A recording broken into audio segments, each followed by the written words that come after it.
berdiskusi dengan diplomat senior dalam sebuah perhelatan, ada kalimatnya yang terngiang-ngiang di telinga saya, bahkan sampai pulang ke rumah, saya masih teringat. Ini menunjukkan sisi lain dari dirinya, sangat jeli, sangat tajam.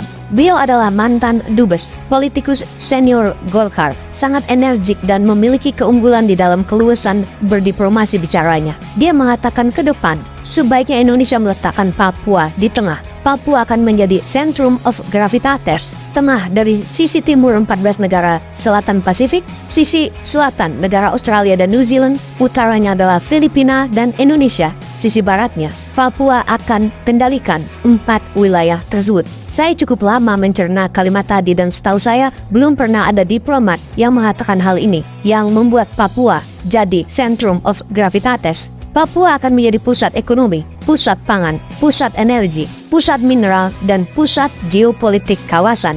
Bagi saya, di mana kepala saya ini kebanyakan diisi oleh buku, informasi, jurnal, karya tulis, grup diskusi secara geopolitik dunia selalu memfokuskan dengan data Amerika, Tiongkok, Rusia, India, Jepang, atau negara Eropa. Sehingga tidak pernah terbayang main di sisi timur Indonesia lalu dijadikan pusat atau center.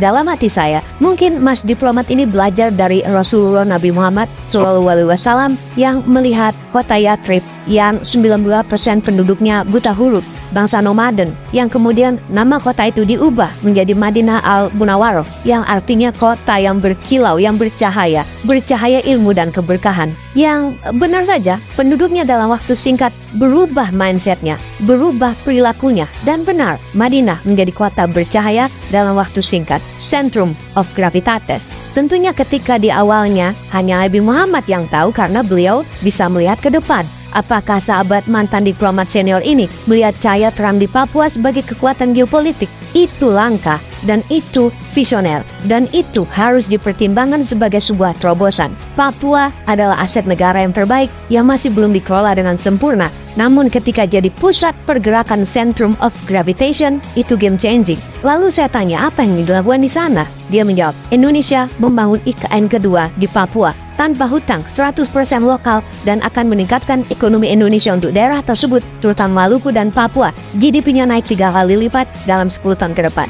Mendengar apa yang dia katakan, isi kepala saya seperti ada TV, ada layar. Theater of mind saya langsung tergambar dan terbayang. Dia pun melanjutkan, di masa ketegangan di Laut Andaman antara India dan Tiongkok, kemudian juga ketegangan Tiongkok dan Taiwan, Tiongkok dengan Filipina, Tiongkok dengan Vietnam, yang setiap hari mereka berfriksi. Kemudian di sisi lain, kekuatan Angkatan Laut Australia yang dengan mudah bermain di perairan Indonesia, terutama kapal selamnya Australia, di mana Indonesia tidak bisa berdiplomasi apa-apa kemarin-kemarin. Hal ini tidak bisa didiamkan ke depannya. Benar deh, saat ini Australia meningkatkan kekuatan lautnya dari 11 warship ke 26 warship. Armada baru terdiri dari 3 Hobart Class, 6 Hunter Class, 11 All-Purpose Frigate, dan 25 war vessel. Kemudian ada 6 kapal selam nuklir yang bisa 3 bulan tidak muncul di permukaan laut. Semua ini menjadikan Australia negara yang combat ready, terkuat sejak Perang Dunia Kedua. Melihat hal itu semua, Indonesia harus menjadi global player. Indonesia harus menjadi negara yang aktif.